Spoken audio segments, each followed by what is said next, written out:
So now by having this in here, I can determine, or I'm gonna take that bulkhead out and do my chain locker, which I definitely wanted it up high like this, but I'm probably gonna cut some of this out because I'm gonna put, when I glass that in, I'm gonna put the drain right up here so it drains right out instead of trying to run it all the way to the back of the boat like what they got going on here.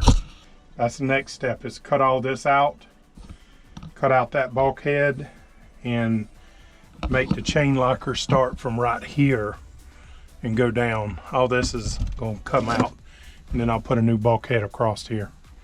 Very nice. Moving on.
Sure I ain't cutting into the outside. I'm starting to.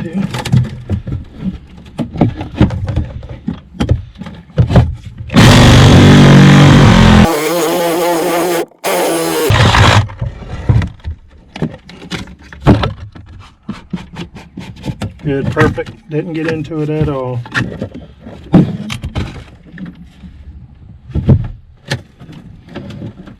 Okay.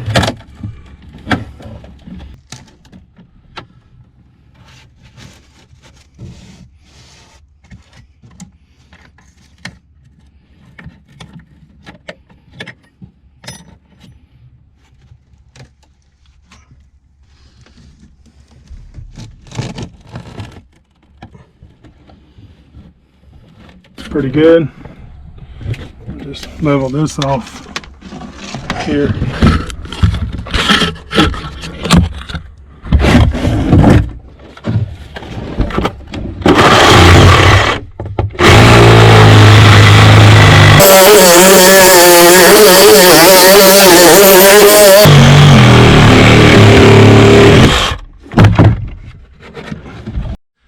Okay, I got two things going.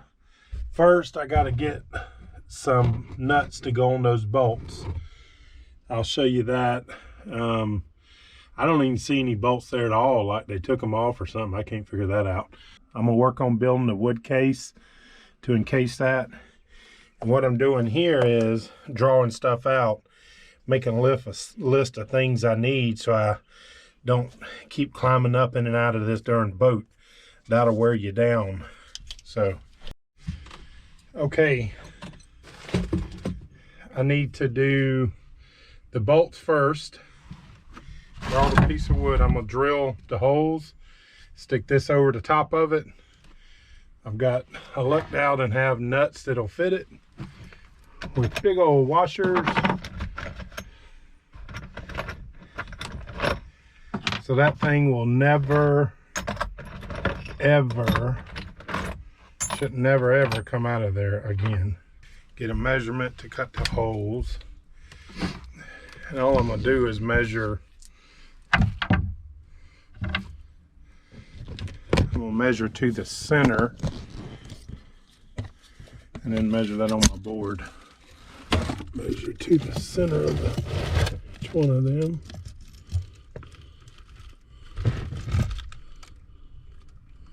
So it's about 2 1/8 to the center. 2 1/8.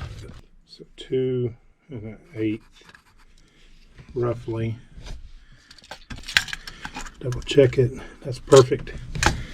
All right.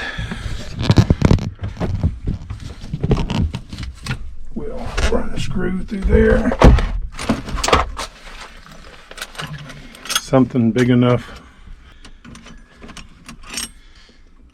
I'd say that'd work.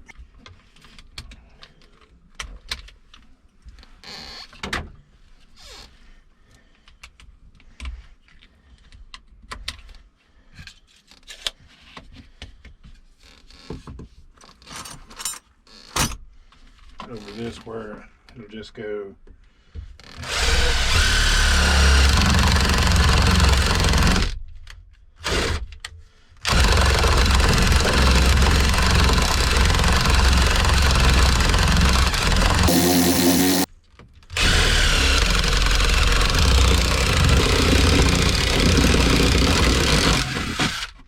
All right, that works. Now, let's see if it'll work. It's getting hot in this boat. I got to get that AC in next. What's going to be one of the next things. Let's see. That'll work good there. These big ones first. And the small ones. Like that. Oh, shoot, there it is.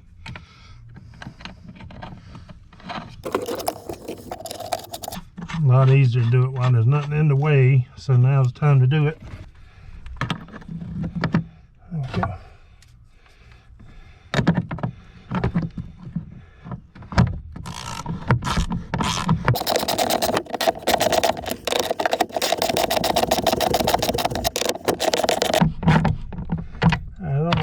Tighten it, so we'll go out and check it. Yep, that pulled up nicely. That's the way it's supposed to be. It was pulled about halfway out. Matter of fact, I could hardly get my hammer in behind this. Snug that top one up one more time, just a little bit.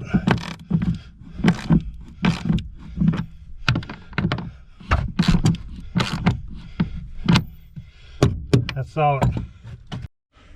All right, that looks good.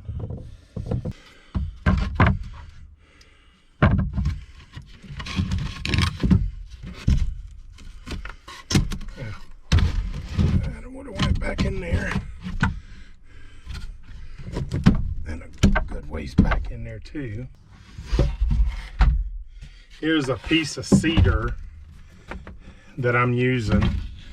I took this out of a house. Back in the day, they built cabinets out of it, and I took this in out of a job about, gosh, 15 years ago. It was a police friend of mine who since died, and it's cedar, as you can see, which is very water resistant. It's so expensive nowadays, you can't even, it's hard to buy it for projects, and I'm finally able to use it in a project. I knew I would eventually. So here I am, finally being able to do that. It ends up like that. That's how I think it'll go.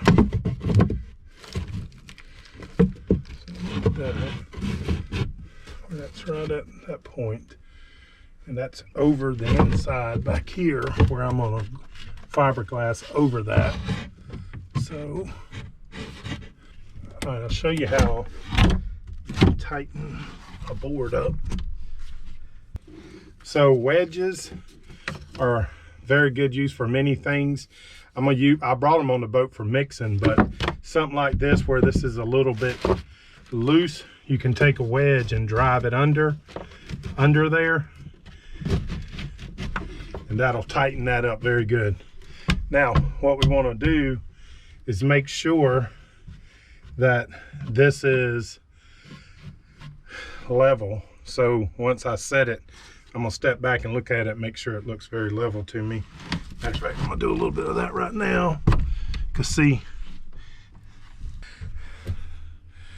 yep, that looks pretty squared. It looks pretty, looks like this side can come down a hair. I'll measure it, double check that. But that looks straight up and down.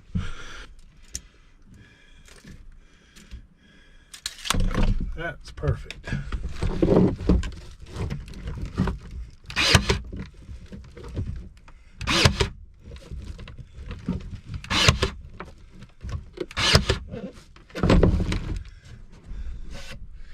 That's pretty strong as it is. Now, once we tab it, it'll be perfect. It'll be good. Now, I still can reach in there, which is what it's meant to be if I have a problem with the chain. But, yeah, that's good. All right. I thought a good deal about this, like having this down here, and I was like, chain can gather up unless it's got a real good down slope on it. So that ought to work pretty good. And the plan here is I'll cover this where you won't be able to see it. It'll be just above that, and probably a little door or a piece that up there with 2 screws, something, and covered in the same carpet, of course. So that's the rough.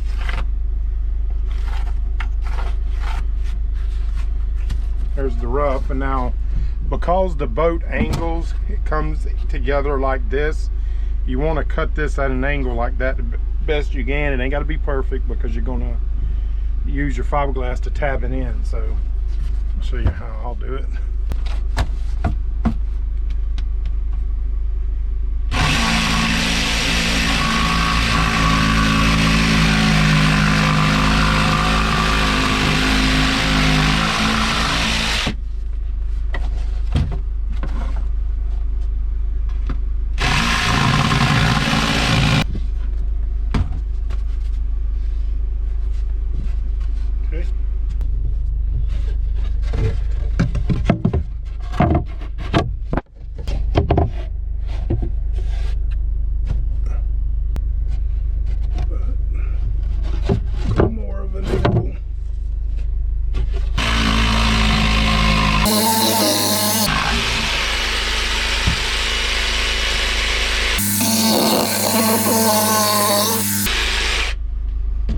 Starting to do a little guessing at it, which I've done this before, so let's see what it does.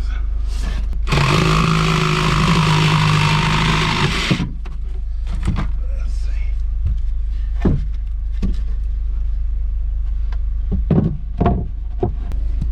All right, that's good.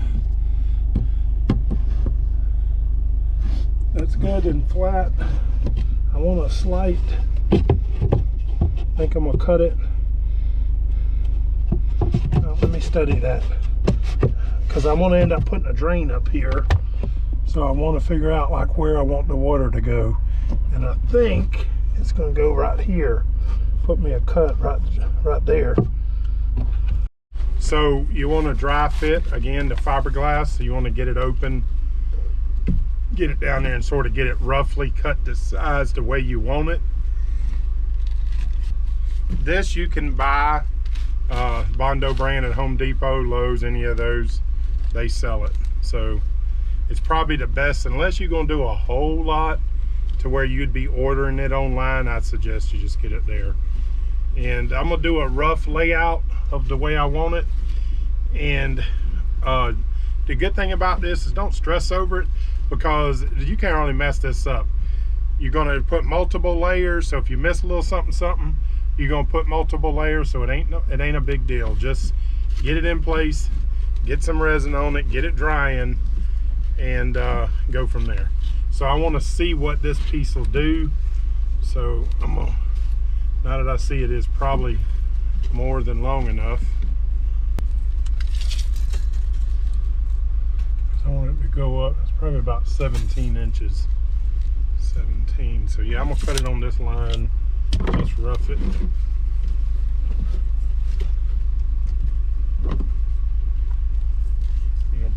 cut off each side.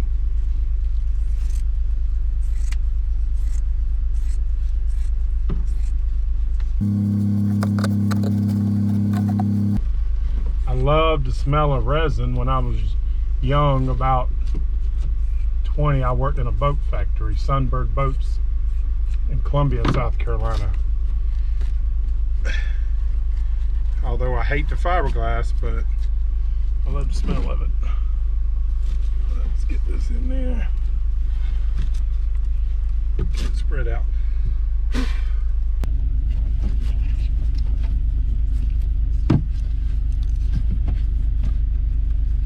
I'm going to lay down inside here because I don't want the chain catching it.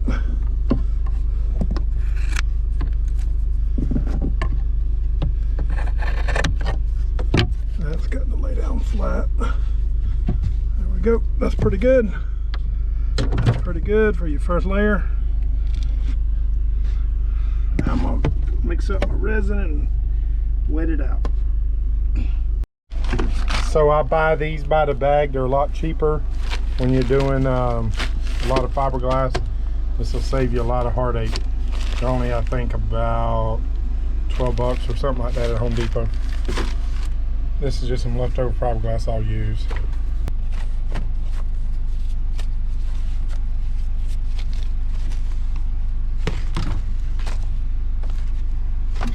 Gloves will make it much nicer, keep it off your hands. Even when you're working with the fiberglass, I think I'm almost allergic to it. As much as I love boats, I hate fiberglass. So I put these on even when I'm not. Just when I'm cutting it.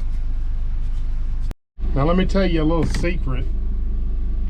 These things get expensive. If you're gonna, around April at Walmart, these are Easter egg baskets. They're usually selling for $2 or $3. At Walmart, I'll buy them just after Easter, a quarter a piece. And I'll probably buy 100 at a time, and that'll last me a couple years. Some things are $3, I think, at Home Depot. For the smaller than that. I buy this from Walmart. This is $49 for a gallon, and I think where I was looking at the other places, it's like $79. You can have this shipped right to your store, or right to your local store. Okay, you can read the directions of whatever you have. This says 1 ounce to 10 drops of hardener. I've done it over the years. I kind of guess at it, and I've always been right. About the worst thing is not to put enough hardener, and it won't really harden up really good. But even with that, you can put another coat over it, and it's not too bad. But the only problem with putting too much hardener is that it'll harden on you before you get a chance to finish what you're doing. That's not going to be a problem here, as you're going to see. So that's pretty heavy right there. I'm not worried about any of this stuff because it's getting replaced. So I'm good.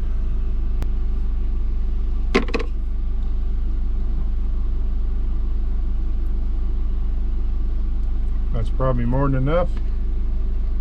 You can use that if you're uncomfortable with this. You can use that West Systems, and they do the pump thing, but I'm good with this. Again, using these wedges, you can buy at Home Depot or Lowe's. They're the cheapest thing you can buy.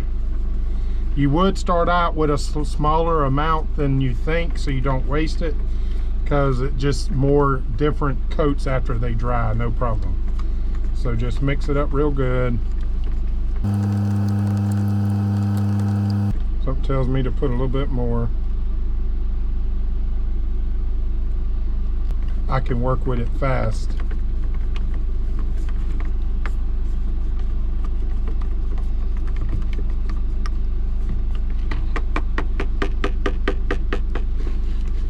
And really, it don't dry so fast that you can't get your work done. All right, I'm going to show you what we're going to do. The way I've learned it over the years is this.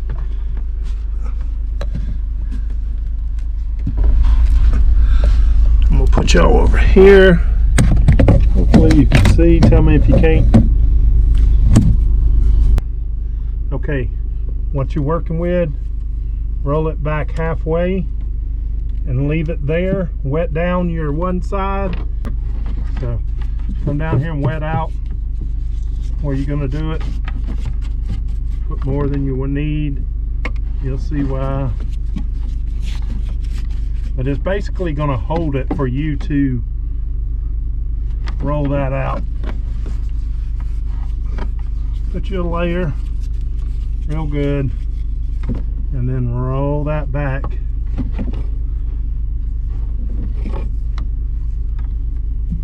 Put it down where you want it.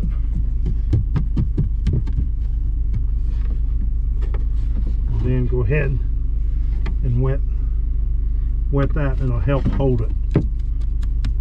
That, when you see it turns translucent like that, that's when you're getting enough on it.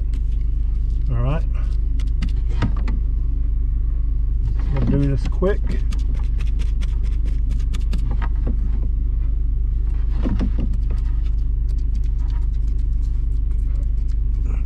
The good news is, if you don't get it the first time, you can get it the second time.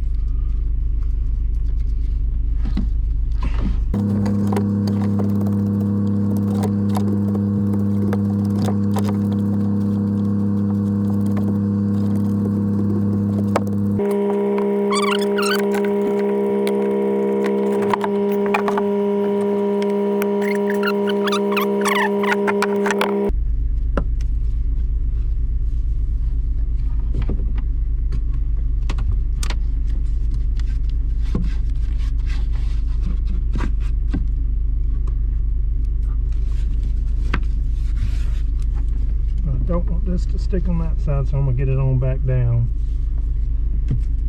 like that. I know I got enough hardener because I can tell it's already trying to harden up, which is good. Once this sets, that thing will not move anymore. A little bit of movement I got won't move again once I get this set.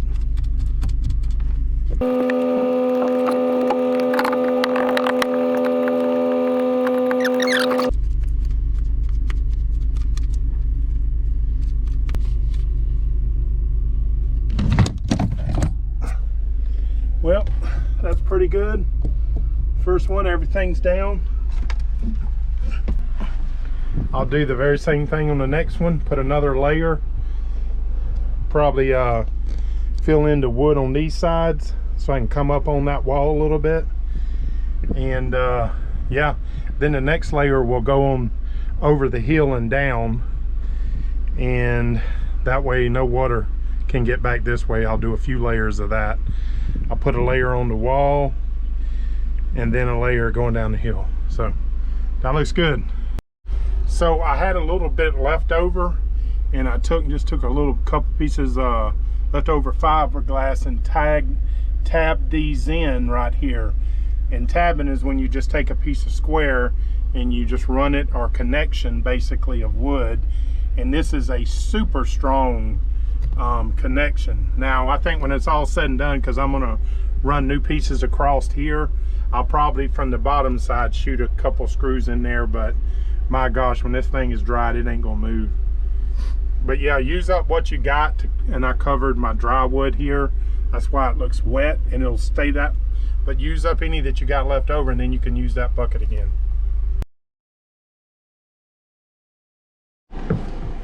Okay, I'm getting ready to make the connections to, these are the wires going to the windlass up there, and I should be able to determine if, you know, we got power, then we should be good.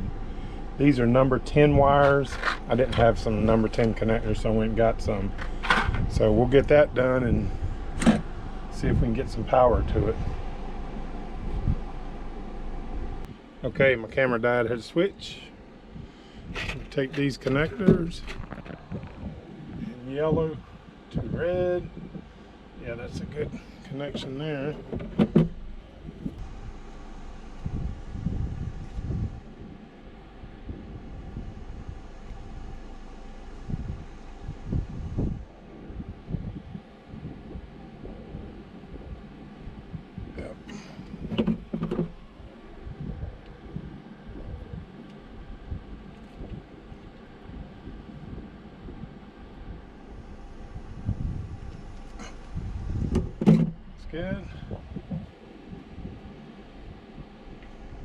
heat shrink over it.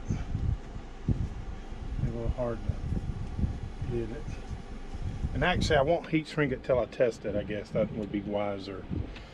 Let me.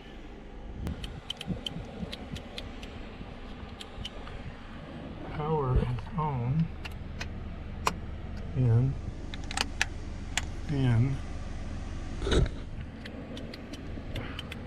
First try didn't work. Let's see what we're done wrong. Let me study my papers. So this anchor right here means a lot to me. I found this anchor over in Tampa Bay on a dive trip. I'll show you some video footage of it out at Bahia Reef. I had lost one off of Good Times, and me and my buddy Sean went and dove the reef, and we found 12 others, and this was one of them. And this was on Good Times OG, and I really like it. It held that one pretty good, although I ended up with a different one, but I think it's gonna hold this one just fine. Somebody said something the other day about me using the pliers. I call these the little blue pliers. I keep them, I have probably 5 pair of these. I use these more than any other tool. Now, if I feel like I'm gonna strip something, I'll stop and go get the proper tool. But these things, man, they're great.